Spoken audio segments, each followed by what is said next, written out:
Hello, everyone. Thank you all for joining us for The Real Cost of an Effective Learning and Development Program, presented by eLearning Learning and sponsored by Userlane. I'm Rayvon, the webinar coordinator of eLearning Learning, and I'm so excited to bring you all this fireside chat with hard-earned insight on how L&D professionals can maximize their training and ROI. I'm really looking forward to talking today with Cara North and Maggie Quigley in what I'm sure will be a fascinating conversation. Just so you guys know, this webinar is being recorded and will be sent to you guys within 48 hours of the webinar's completion. We are going to go ahead and send that landing page link to the chat box right now. Before we go any further, I do want to thank Userlane for sponsoring this webinar and helping us to make it happen. Userlane is one of the leading digital adoption software providers working with well-known enterprises around the world. The code-free digital adoption platform runs as an overlay on software applications, allowing you to create on-screen interactive content that guides users through processes in real time. As a result, anybody can immediately operate any software without previous knowledge or skills. To learn how Userlane can help you, visit userlane.com. Thanks again, Userlane. Next up, let's go ahead and get some technical things out the way for everybody. Please feel free to ask questions throughout today's session. If you guys need clarification on anything, please get your questions in. Great questions contribute to a great webinar, so don't forget to stick around to the end of our session for the Q&A portion to get further insights from Cara and Maggie. My wonderful colleague Stephanie will be fielding your questions today. She'll be happy to answer anything you might have, so pull up the questions panel and say hello to let her know that you're listening. Lastly, if you guys have any audio issues during today's presentation, you may choose to dial in by phone. You can do so by selecting the More button in the upper right portion of your screen and then select the Switch to Phone option. Stephanie can also relay that information to you at any point during the webinar. Next up, like I said, today we are going to be hearing from Cara North and Maggie Quigley. Cara North is the founder and chief learning consultant at the Learning Camel. She also is an adjunct faculty at Boise State University, in their Organizational Performance Workplace Learning program. Maggie is a senior DAP consultant focusing specifically on the US market at Userlane. She is in charge of consulting prospects on ways to maximize their L&D software, improve product adoption, and increase employee engagement. And with that, I'm super excited for us to get started. So as we all know, for our first question, we are going to start with L&D programs.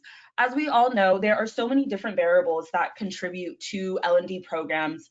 And with the advent of hybrid and virtual work styles, there's a blending of factors that L&D professionals need to be aware of. So with that being said, what are the different approaches to L&D programs for fully virtual, blended, and in-person workplaces? Cara, we're going to kick this one off to you. Sure, easy answer. It's complicated. Next question. No, I'm kidding. So obviously, when you think about these three different ways, which is fully virtual, blended, and in person, I like to just take a step back as you start to think about them and think of them as a modality or a delivery method, right? So I think regardless of what it is that you choose or whatever it is that you're starting to build a training program around, I think it starts solely with the outcomes that you're wanting to impact, as well as the content. Okay, and so after you've got alignment on, okay, what are the outcomes that I'm wanting to achieve, and then what is the content and what is it that we need to kind of get across. If you are in an opportunity that you have the variety to choose from these, and let's be real here, some organizations, it's only going to be in person or it's only going to be virtual, right? And so if you're in a position that you can actually make a choice or have the autonomy to choose between the three, even better. But for me, I think it starts with, again, what's the curriculum and what are the outcomes?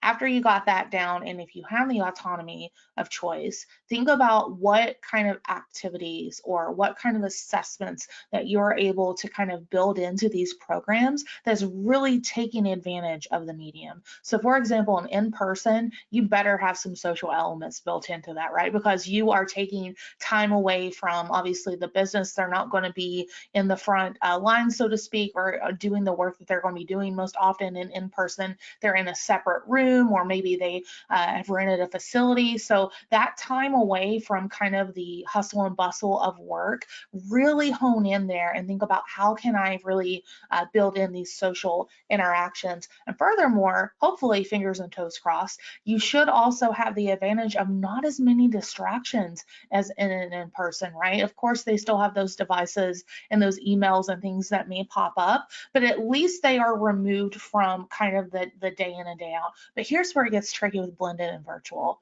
Often they're doing it on top of what they're already doing, right? Or if it's a virtual only, they're like squeezing it in, hoping that they don't get that hot email or that Slack message that's like SOS, I need your help. So the big things you have to consider in those two environments are those distractions, and how can you rise above? How can you think about it? So in past experience, one thing that I've leaned into to help to minimize as many distractions as possible is partnering with your workforce folks. And so whether that's your workflow people, what have you, if you're able to really dive in and get a barrier of, hey, I can give you somebody's time for half an hour, I can give you somebody's time for an hour, it really does help with the delivery of the content. Because unfortunately, if you don't have buy-in from your operational partners of getting them in the room and getting them involved, it's going to be very difficult to fight for their attention. And I know Maggie's going to be talking about engagement here in a little bit,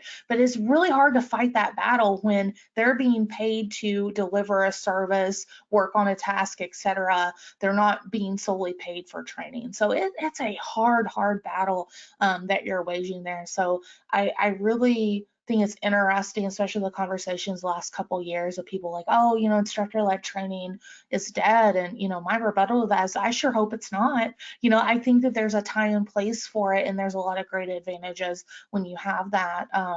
But what I also find interesting, some of the conversations I've heard specifically I was at DevLearn last week, a big thing that came up there was, this idea of blended. So what if you have some people that's off-site and then you have some people in front of you? How do you deal with that? And, my answer is that not easily. It's a lot of work. It's almost like double the work, right? Because you're trying to pander to two different audiences. They have two different needs, or they may have issues with like accessing the content, and maybe they're not right in front of you. So it is a really tricky, slippery slope there. But ultimately, when you think about these three approaches, again, I go back to kind of the North Star. What is it that you're trying to accomplish? What are your outcomes? And if you have the autonomy to pick the modality, what modality will help get you there the best? Cara, there's so many great jumping off points there, and I love hearing you with all of your experience talk about somebody who's actually tried out all these different methods. Obviously, it goes without saying, the last 2 years, we've seen lots of shifts in terms of digitalization and the forced push towards making things more virtual or even blended. One of the biggest focuses that I have when I speak to my customers, first, people are reluctant to give up that in-person because it's very comforting on an emotional level to have somebody over your shoulder that you pull on their shoulder, their sleeve of their jacket, and say, hey, can you actually come show me how this works on my screen? That's not always the reality, and especially as more workforces grow, as they become more global, but additionally, the resources required just to get these people to these in-person trainings, as that becomes more and more dramatic, these costs, we see a much bigger push towards this blended approach or even the fully virtual. So the way we look at it is trying to make sure that people have everything they need at their disposal, at their fingertips. And I love what you said about the outcomes. That's the way we approach it too. When I speak to my different customers across industries, across different programs, the point is, what are you trying to enable people to do? Something that comes up a lot for us is, for example, process changes. Right? So I start a company in 2019. The way of doing a process on a CRM system is one way. 6 months later, changing of the guard, a new manager might come in, and now that process is flipped. So that in-person training that I absorbed about 50% of back in 2019, is that relevant? Is that up to date? And if it's not, how do we inform people quickly without scheduling a conference room at a central location 2 years from now? How do we get that information in their hands really quickly? And that's where we see, especially that fully virtual aspect come in play, along with that blended. So yes, you don't have to necessarily take away that comfort aspect of having a real person to speak to, but by putting something, for example, with the outcome in mind of let's enable people where they are in the moment that they need it, and give that tool, that solution to them. And then we can always supplement as needed with a blended perspective, where maybe somebody like Cara comes in and does a webinar where they can show you one-on-one. But if it's 10 p.m. and you need to get something in for tomorrow and you don't have Cara at your disposal, then I've got that virtual solution as another way of guiding me. And if need be, put something in person for a time when you know you've got the workforce together. But it's really about, like you said, the outcome. What exactly are you trying to achieve with them? And then just making the most out of the resources you have and what needs to be done according to these milestones and requirements. Such fantastic answers from you both. And I, again, just to echo what Maggie has been saying, I really loved your comment on knowing what your outcomes are and what that impact and everything like that is going to be. So thank you for that, Cara. Now that we know the different approaches, what are skills internal L&D practitioners can hone to improve learning program success? Maggie, I'm going to throw this one to you first. So when it comes to actually, let's say, imposing something, right? Most times I have my job, I work, for example, in sales, somebody has their job in marketing. You're very good at your job, you're competent, you know what there is to do. Then all of a sudden there comes a new change, you're informed about it via Slack, via email. Hey, heads up, we're gonna completely turn everything on its head, and it's up to you to adapt. Our number one focus, what we always talk about, is consulting the people. Technology is not here to replace, it's here to enable. So one of the first skills that we always kind of preach, so to speak, is talk directly to the people, the stakeholders involved, and understand what exactly is it that they need to learn. What are the concerns that they have? What are the fears that they have? Then you can really start to wrap this entire training process around that. So instead of just rolling something out and saying, hey, guess what? It's yours, deal with it. One of these first skills is empathy, and also understanding how to strategically communicate and sort of get stakeholders from each of the relevant departments, each of the groups that will be affected by this. In doing so, you're going to make sure that you have a much more successful adoption of whatever L&D process that you guys eventually roll out and hand down to the employees. So we find that one of the first most important skills is that communication aspect. Additionally, I love, again, Cara's point, I think outcomes is going to be the hashtag for the session today.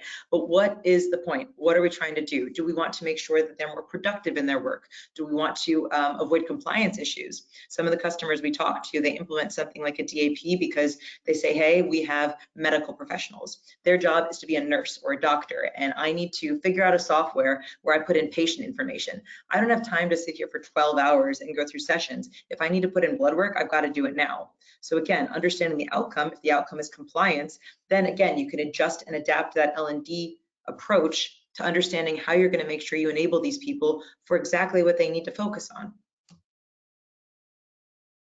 Oh, I love that. I was getting so excited as you were going through. I love the empathy and strategic communications, and of course the points and outcomes. I actually have a job aid. I have a friend here that's going to help me talk about this. But imagine this is the request that you get for training, right? And I know several of us that are in L&D, we have so many of these on our desks. So to Maggie's point, I think it's really critical to do a proper needs assessment. And I think it's something that doesn't get talked about enough, because as we get these accumulating on our desks of we need training on this or we need training on this, 99% of the time, all this is a problem. This is some kind of problem that somebody is trying to solve. Training may or may not be the answer.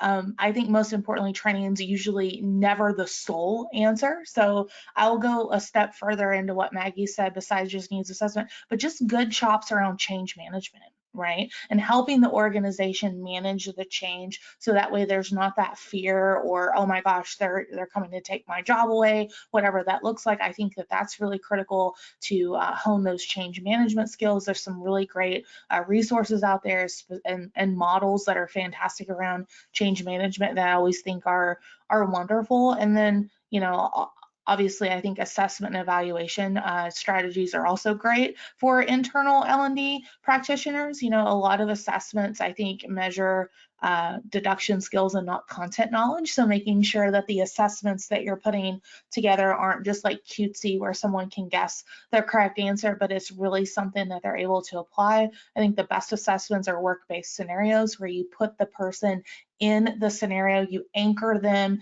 to apply the content, to practice what it is that you're trying to put out in your training programs to, again, map back to what Maggie said earlier, those outcomes that you're wanting to hit in your training learning programs. There's just one thing I would add to that, if I may, Rayvon. Yeah, And it comes up a lot as far as questions when I initially start speaking to people about their struggles or what exactly they want to achieve with something like a DAP. And this came up in a recent webinar. The question was, how do you test the successful, let's say, absorption of this content? And that was something I was really, really happy to talk about, because nobody wants to go back and cram for tests anymore. I personally don't, since I graduated several years ago. And one of the approaches that we tend to have is more about enablement as opposed to drilling it in.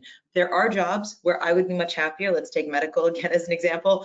I don't want my surgeon to have a cheat sheet. I'd prefer if he actually knew what he was doing when he went to operate. But depending on the type of job and the type of role that I'm completing, for example, Salesforce, I don't necessarily need to know that in my sleep. If you woke me up at 3 a.m. and asked about the best way to do project scheduling or product scheduling, then I probably wouldn't know it offhand. And so again, that's another focus. Outcomes, outcomes, outcomes. What are you trying to achieve? Are you just trying to make sure that you drill it into them? And again, some industries that is the right approach, and that's where you take more of Cara's expertise about blended, about the different types of styles that you can do. But additionally, if it's purely enablement, then understanding, hey, we might not necessarily need to quiz these people on it 24/7, but it's more about putting the right information and leveraging the resources that we already have, so it's in their hands when, if, and where they need it. Fantastic addition. Thank you for that. I actually would like to take a quick backtrack. Maggie, to your previous answer, you had mentioned how empathy and communication or strategic communication are important when it comes to talking to stakeholders and things like that. So I wanted to ask you and Cara, do you guys have any communication tips? Like, are there specific aspects that you need to talk to your stakeholders about when it comes to consulting the right people? Maggie, I'll start with you, and then we'll pass it to Cara. Okay. Yeah, me and Cara have had several sessions before this one where we spoke, so I'm just excited knowing that we both hold empathy very, very dear to our hearts. So this actually relates to a project I'm currently working on where I'm talking to a group that says we really need to improve the training.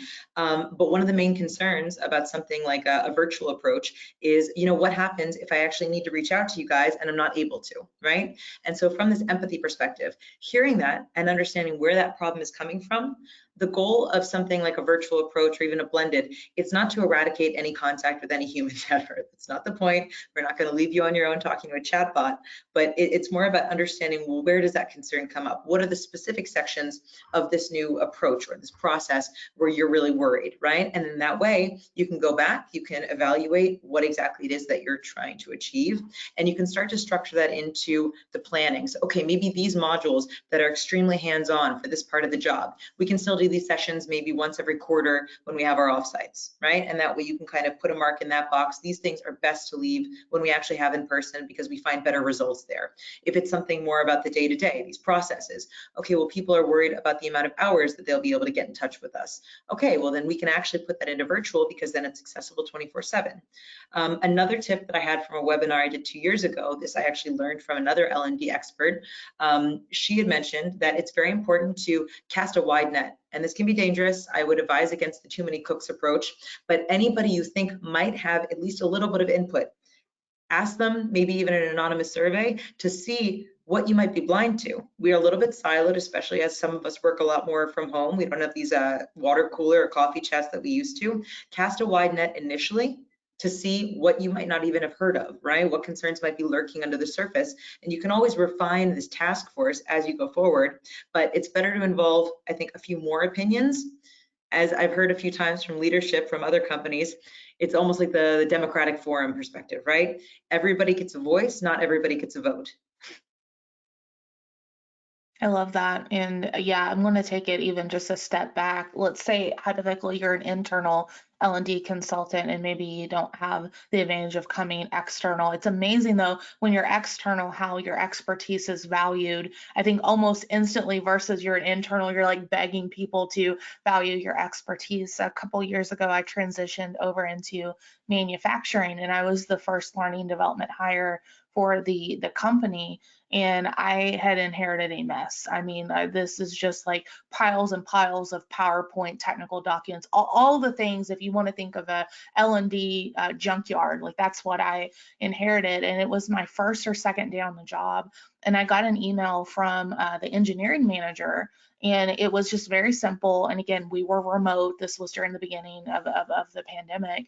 And the email said this, which is, this is a little bit of a censored version of the email, but essentially it said, "I'm so glad you're here. Our training is garbage."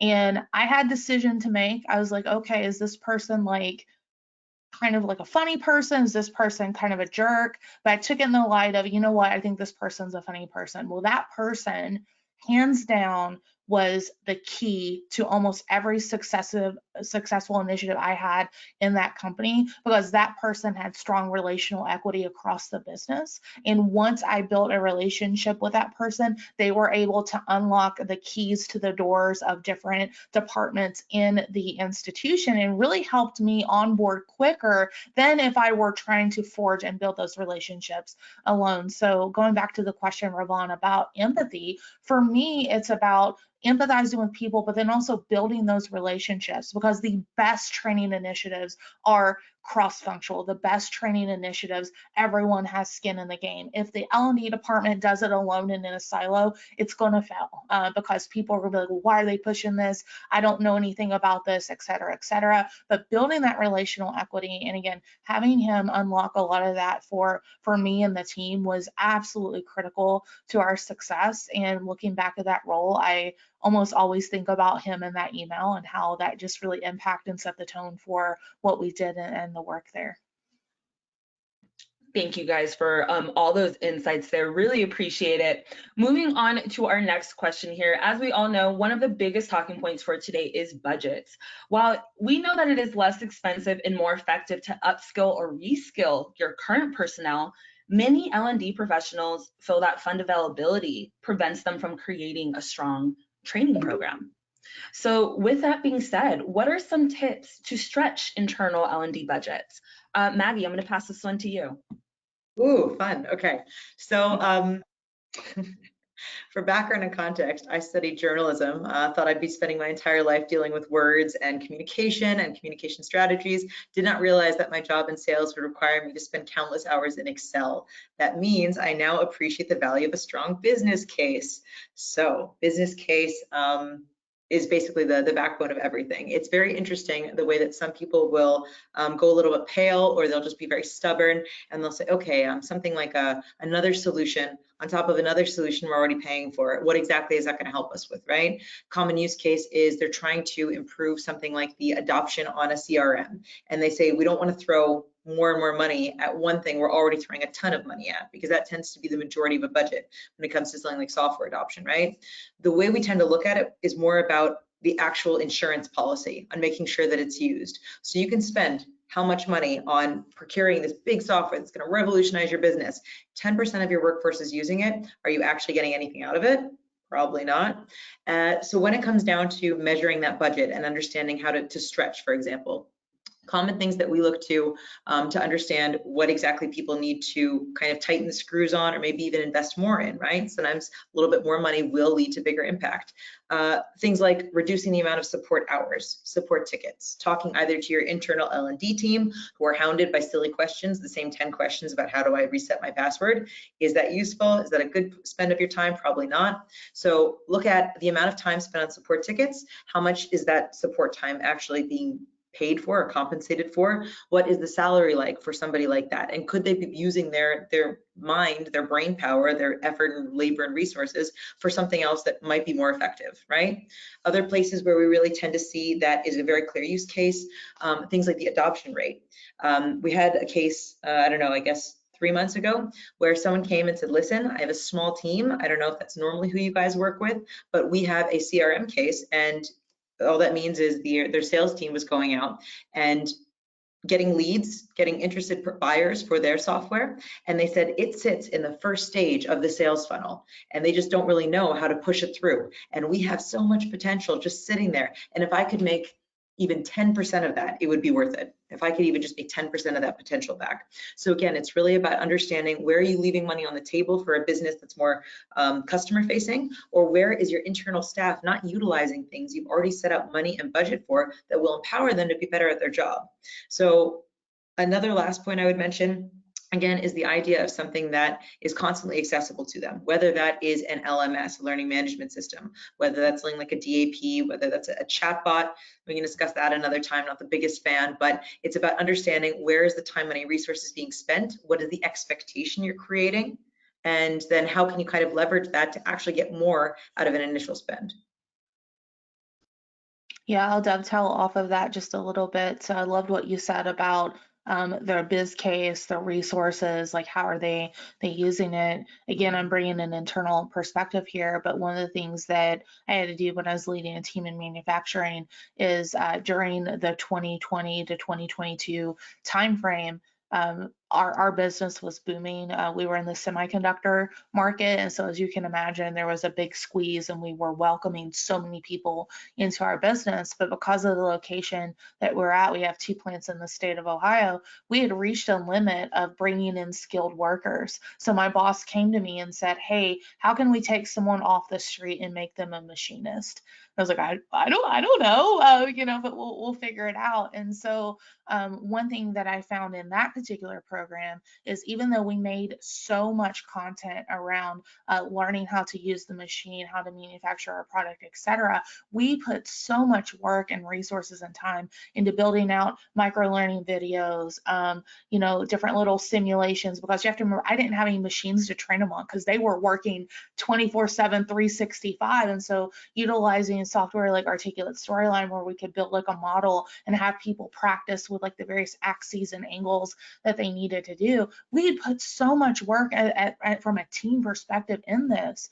I was like, gosh darn it, there's got to be something else we can do to share this with the business. And so we came together and came up with this great solution of we made it open to everybody. And so the organization used SharePoint, and we have like an intranet page, if you all know, if you know, right? And so we had that open for everyone. So it wasn't just for people that were new to the business, but it was something that everyone could access and everyone could practice with. And, managers could use to like say, hey, you know what, you didn't do that appropriately. Go back over to this video and then watch how we handle our product, etc. So that was a real value add back to, I think, our team. But then also too, this is a little controversial, but I feel like if you can evaluate and assess things appropriately and you're really mapping it back to the outcomes, and again, Maggie, you're right, #outcomes from this, I agree, you can make the business case for additional resources and headcount. I did it. I started with a team of 4. When I left there, I had a team of 8 because I was able to articulate back to operations, hey, here's the data, here's where we're making impact, here's all the folks that we're serving across the business, here's how the things that we're creating are really helping. And, this was still kind of a scary time. People were trying to figure out their budgets, pandemic and all that. But, I had business buy-in because I could prove my return on one of the things that we were creating. So I do think a lot of places have what I say champagne taste on a tap water budget when it comes to their L&D departments. But I think it's really critical to anything that you create. Think about how can this be reused? How can this be repurposed? Maybe we made it for this use case, but is there an opportunity to open it up for others, for folks to use just in time and get access to? I think that's really critical. Another fantastic answer. And I love that champagne taste for the tap water comment. That is such a perfect way of explaining that challenge for sure. Moving on to this next question, and we're going to kick this one over to you, Cara, first. I know you just answered, but in your experience, what are 3 key aspects of L&D programs that often get overlooked?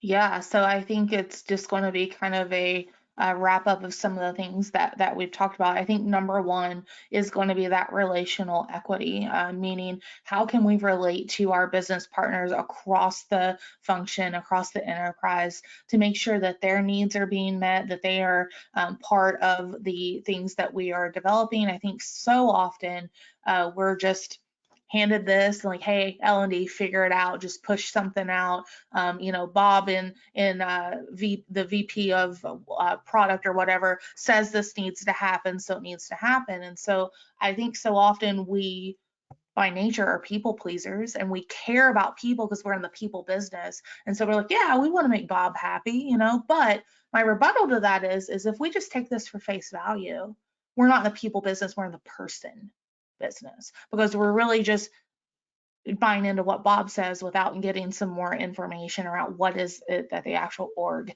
needs. So I think the relational equity is big.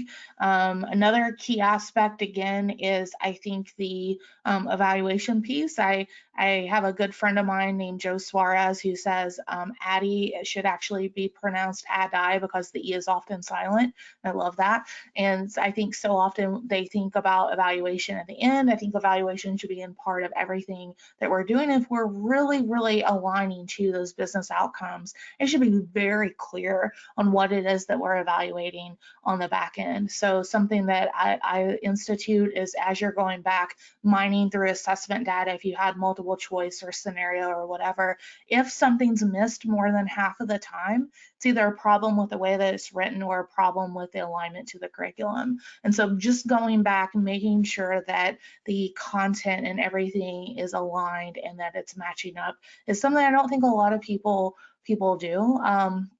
And then third, and then this one's a big soapbox for me, accessibility. I just think too often people think that, there has to be a use case for it or whatever. And I have a friend of mine, Nick Tillum, who says, accessibility isn't extra steps, but it's steps that you've missed. And so I've been in higher education. I've had to retrofit a course that I didn't build in the front end to make it accessible. And I'm here to tell you it takes a lot of time and patience. And so really thinking about how can we make sure that the media we're creating has captions or audio descriptions? How can we make sure that e-learning that we create is tab order specific?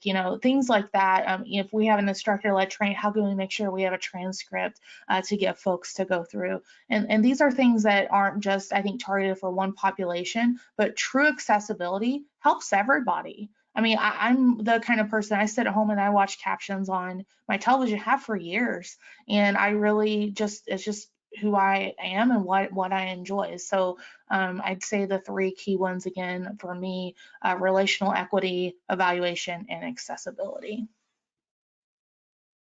Excellent answers, especially the accessibility. I remember when that became a big topic for us. And like you said, extra steps, many hours looking over the JAWS e-reader. I know that was a big challenge, but totally worth it because again, it just opens up access for so many people who didn't have it. So really glad you brought that up.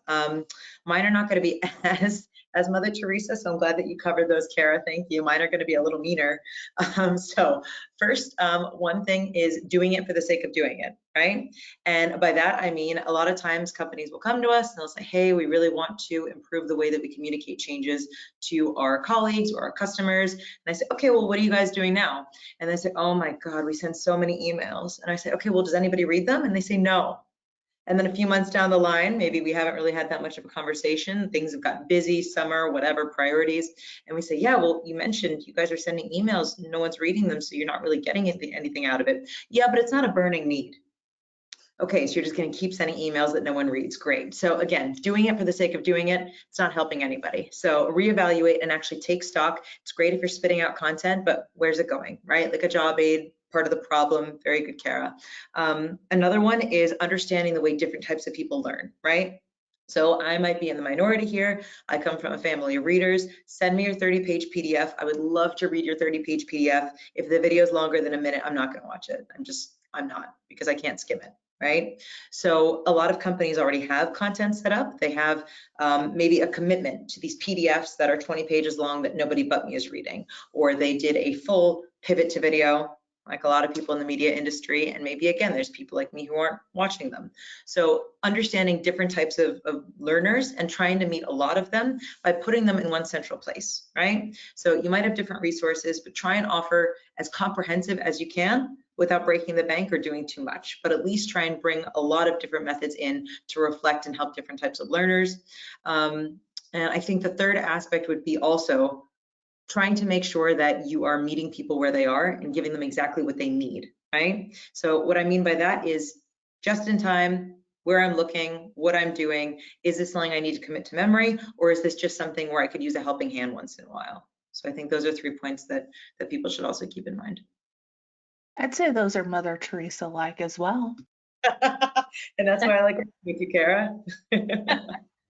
I love it. The accountability in those last 3 is great, especially that the kind of omni-channel training, having all these different options for people. That's such a great point. Thank you for that. Moving on to our next question here. So in addition to the things that you guys have mentioned, there are so many different tech trends to help reduce costs and employee training times. One way is to do it through digital adoption. So with that said, how can digital adoption reduce L&D costs and employee training time? Cara, let's start with you.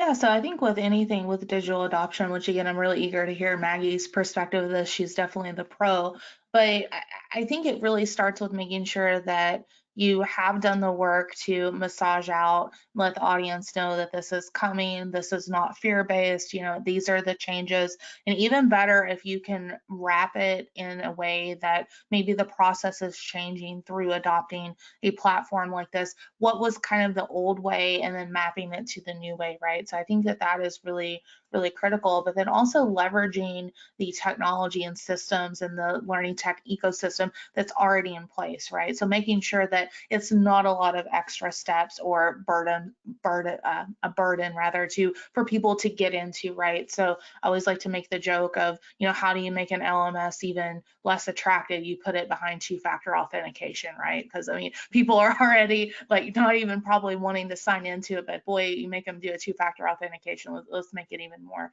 annoying. So to the degree that you can make it easy, simple, in tools that they're already using or in platforms that they already have to use in the work that they do. I think those are really critical to help reducing, again, kind of the use of it, because these systems are not cheap. They're investments in the organization. And so the last thing that any C-suite person wants to hear is we spent X on this platform and no one is using it. So I really think, again, just going back to basics, making sure that people are, the pump is primed, so to speak, that this is coming and that it is as easy and simple to use and get in as possible, I think is really critical. Yeah, very good point. Yeah, that common complaint of, great, we bought it, nobody's using it, right? It's like everybody's biggest complaint after they bought workout equipment and magically didn't decide that they wanted to be workout queens during Corona. Speaking not for myself, of course. So in terms of something like employee training time, so I actually had a marketing background before I got into sales, and when I joined Userlane, that was the first time I'd ever seen our CRM, which is a little bit complex. Very complex. And I was so used to turning around and bothering one of my best friends, my manager at the time, saying, Felix, can you please show me how this works? And I think like after day 3, he kept saying, Maggie, you work at a digital adoption company. Use the digital adoption that's already on there. I said, oh, that's actually a great idea. So not even a plug for a Userlane necessarily, but just the realization, I don't actually have to go disturb him and feel embarrassed every single time that I have a question. I can just use what's in front of me and it'll help me in time to do my job, right? And it's also difficult. If I read a PDF that was written 2 years ago and the entire layout has changed, they switched to a new version of the CRM, there's a project update, and now actually the navigation tabs have switched, I don't really know where I'm going, instead of something that is kind of a living, breathing ecosystem, so to speak, right? And that's what digital adoption can be. It can be adapted and changed quickly instead of going back with control find, control replace, and oh my God, I have to do 10 more screenshots, and also we have to re-record that video, and the voiceover doesn't match anymore. Yeah, Cara, yeah, I normally have to do the voiceovers for the companies I work for. So Maggie, can you sit in a quiet room and re-record this 10 times? Yes, I would love nothing more. So reducing the employee training time, stick it in my face, show me, okay, this is what I have to do. It's right there. I don't have to go bother anybody. I'm not embarrassed, and I can just keep doing my job.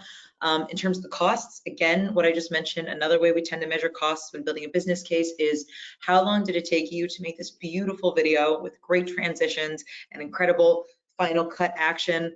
Okay, that's a long time, and now one button is moved. Now you have to go back and re-render. Pretty easy also to factor in there the amount of time that's spent either to move a button or two in something like a walkthrough versus completely redoing the formatting for all of these different guides. And oh, we have them linked to 12 different places in the LMS, in Confluence, and also they all got emailed out. So it tends to really reduce in that you're putting it directly in their hands as they need it. It's much easier to maintain and kind of adapt as a living, breathing thing.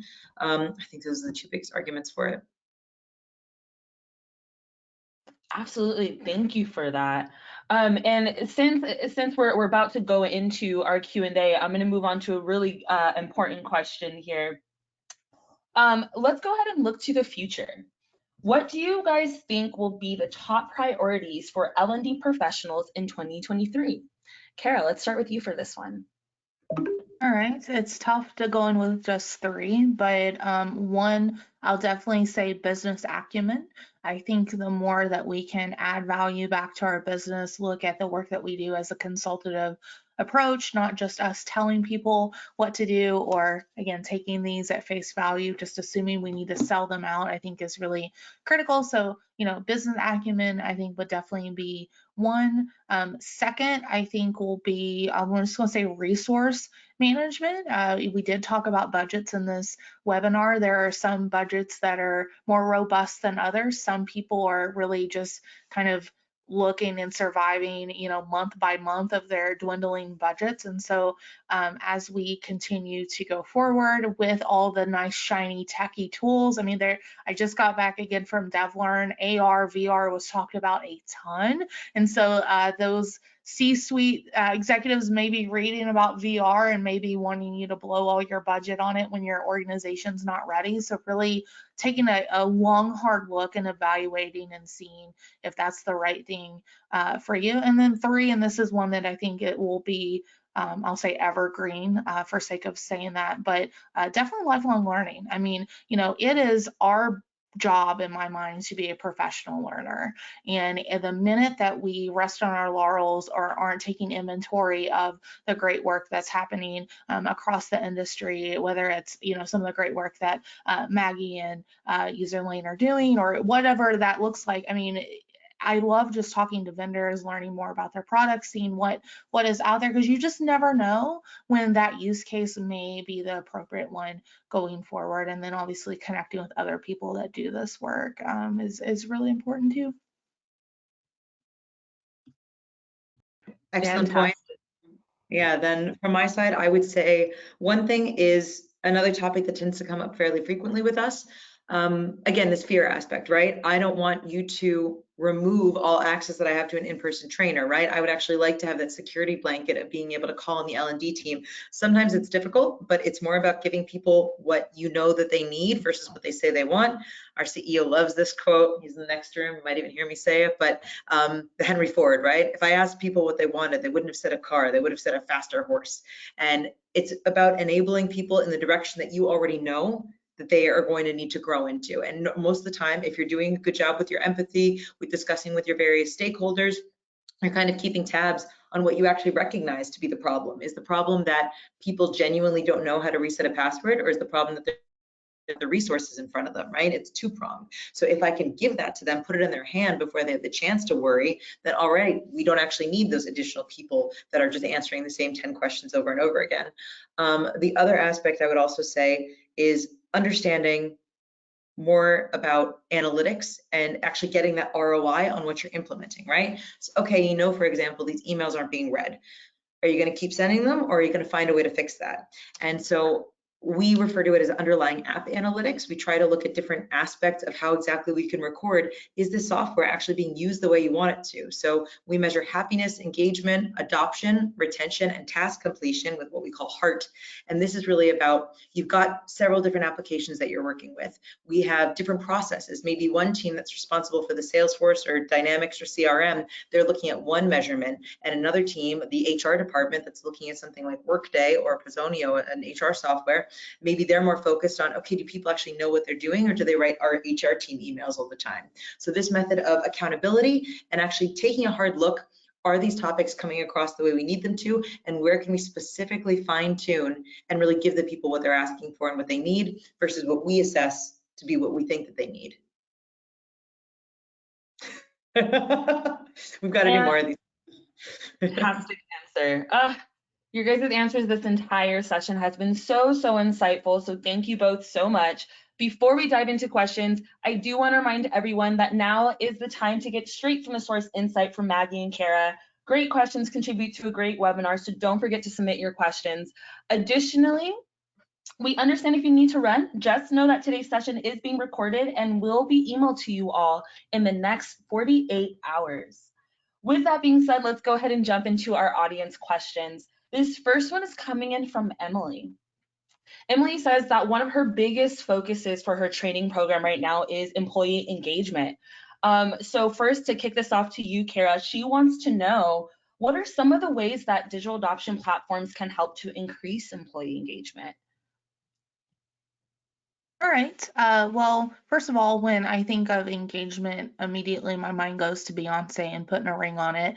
But I know that that's not right. I know that's not what the engagement means. So it's interesting. I actually did some research a couple years ago around just this term of engagement. So let's say that you're going to Google it, you're going to get a ton of answers. And so I found a lot of literature around it. And so I think of engagement, I'd say, in three constructs: behavioral, cognitive, and emotional. Okay. And so in those three constructs, let's deconstruct those and think about the digital adoption platform. So from a behavioral perspective, I think of, okay, what is it that someone's doing? So in the case of a digital adoption platform, they are researching, they are getting kind of that guide on the side, so to speak, to help them get through whatever that task is, whatever that question is that they're looking to answer. So I think from a behavioral side, I'll give it a thumbs up. From a cognitive side, I think about, okay, how does this fit into the schema of what we already know, and how are we relating this back to what it is that we're doing in our work? What is it that, is this something brand new that is taking a lot of processing from our brains because this is the first time that we've done it and we have some anxiety around doing it? So again, relating that back to the digital adoption platform, it can help. It can kind of release some of the anxiety. I loved Maggie's example earlier about, you're not feeling like you're bothering somebody, but you're able to kind of search in there and look and get that just-in-time support that you need. So from that perspective, I'll give it another thumbs up. And then finally, one that I don't think gets talked about enough, but thank goodness it's starting to, is the emotional. How does it make you feel? Okay. And so the last thing that anyone wants to feel is shame or worry or anything like that. So there is no such thing as a silly question or a silly search when it comes in something like a digital adoption platform. So you that fear or anxiety of asking a question and worrying what someone may feel like, the DAP takes that away too. So I'm going to give it another thumbs up. So when you think about engagement, again, on the construct of behavioral, cognitive, and emotional, I think it fits the bill, all three. But I'll turn it over to the pro Maggie, who knows way more about it than I do. Cara's going to join me on all future sales calls, just FYI. So I really like all the points that you mentioned, especially, for example, that emotional fear. It's about also that enablement. And so putting it directly in your hands so you have it and you actually don't have that anxiety.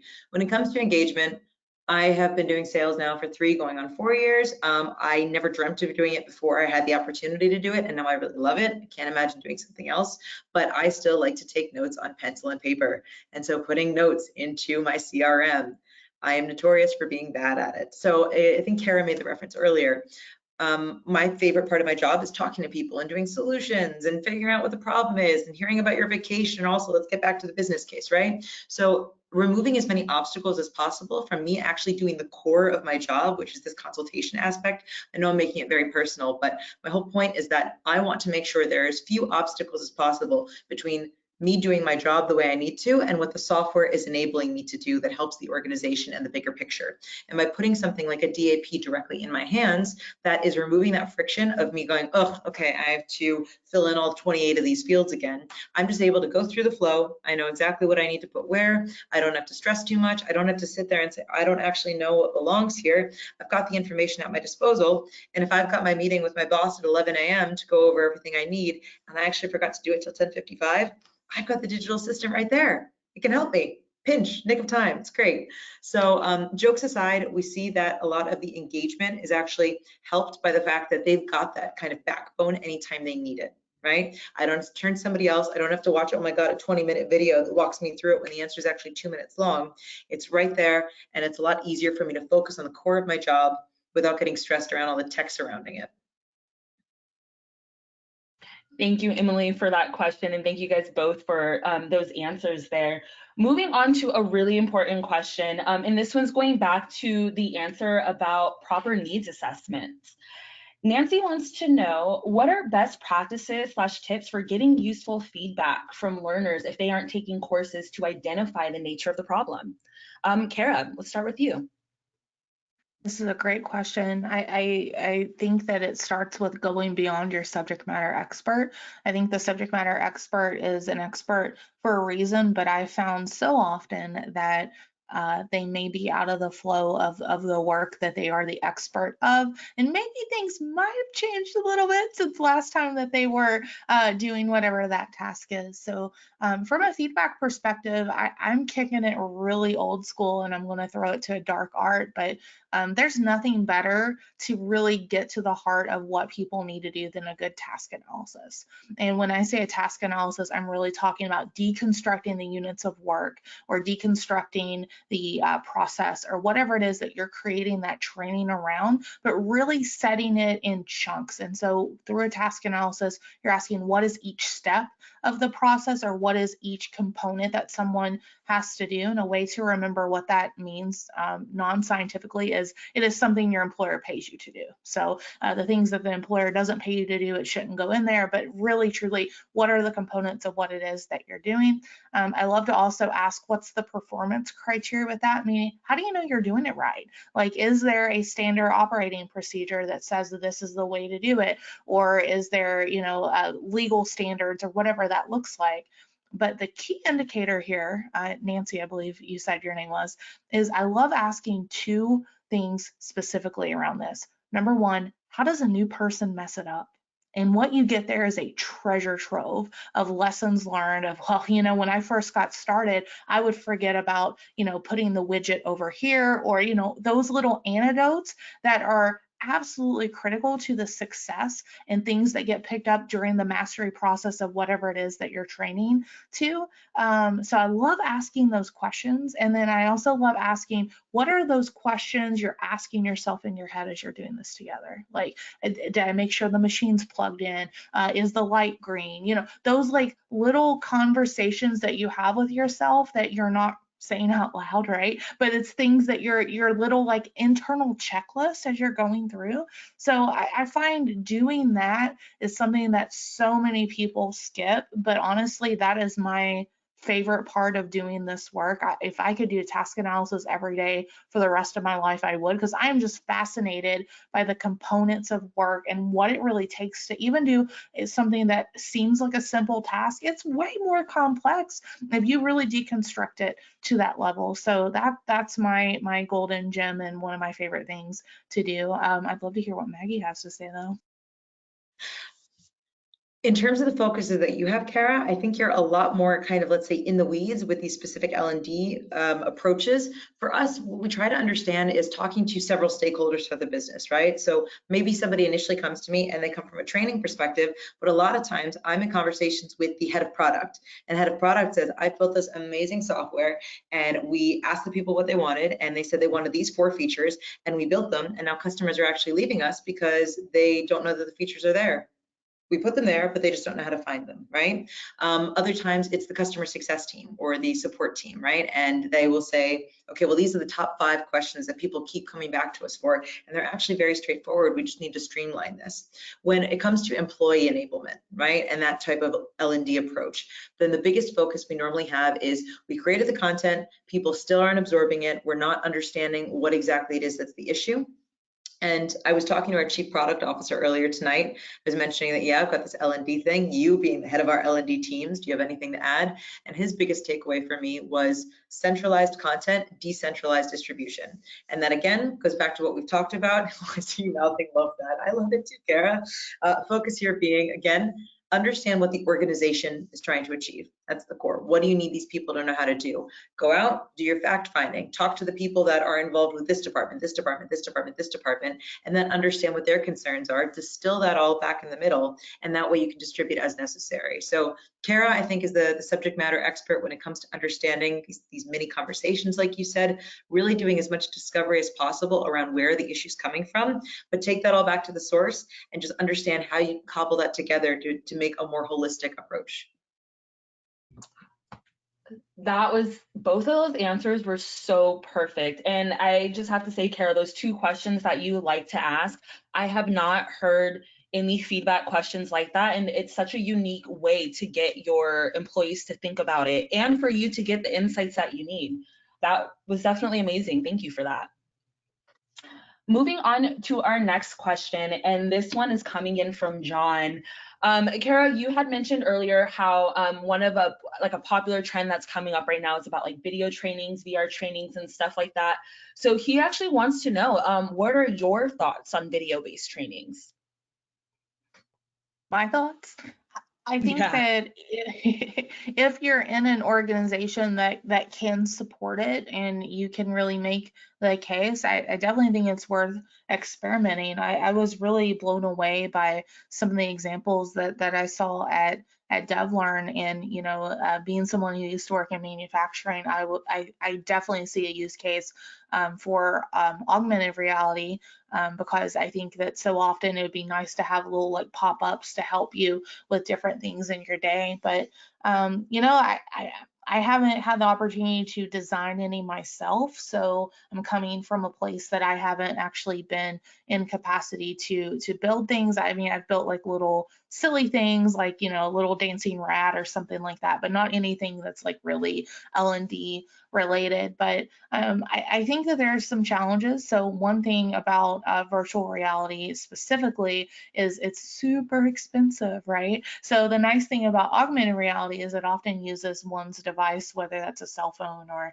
tablet or what have you. But right now with virtual reality, it is so reliant on individual headsets. And even though that there are platforms like, I believe it's called Campfire, where you can like see other avatars and like you can have other avatars in a boardroom and things like that, it is still very much, I think, a kind of a solo-esque sport, versus augmented reality. You can still see through everything and see kind of the nature around you, the environment rather. So I guess I'm still kind of on the fence. Doesn't mean that I'm saying either are bad or don't have their place. I am still very eager to be in a position where that's something that I can recommend for a client or maybe have the opportunity to build. But the building piece is really fascinating. I went to a session that talked about when you're designing, you have to design around a term called degrees of freedom, meaning how much can that person move back and forth and to the side. So really thinking about, how do they interact with that environment? And again, traditional e-learning, that's something we don't think about, right? It's a very kind of one-dimensional, a lot of slide-based, a lot of things like that. So I think to be determined. I'd love to hear if anyone else has any insights on that, or if Maggie, you have any experience in those 2 realms. But I certainly, I don't think know enough to make a determination, but I'll say that my curiosity is piqued. How's that sound? Yeah, only thing I would add there is, again, understanding different types of learners. Some people do want to learn from a video. My only tip though for content creators, having been on both sides of it, as somebody who has to help with the editing and the maintenance, is I would try and keep them as evergreen as possible when it comes to video training, right? When it comes to creating these materials, because the nature of technology is that it changes quickly. Otherwise, none of us would have jobs here, right? We're all trying to help keep people kind of on pace. And so when you're building video, keep in the back of your mind, no matter what type of it that you're creating, and you've gotten into some really exciting stuff there, Cara, but do your best to try and make it as evergreen and as replicable as possible, I think is my biggest tip. A fantastic tip. And with that answer, that is all the time that we have for today. I hope everyone learned as much as I did. Thanks to our sponsor, Userlane, and a huge thank you to our incredible speakers, Cara North and Maggie Quigley, for taking the time to answer our burning questions and give us such insightful information.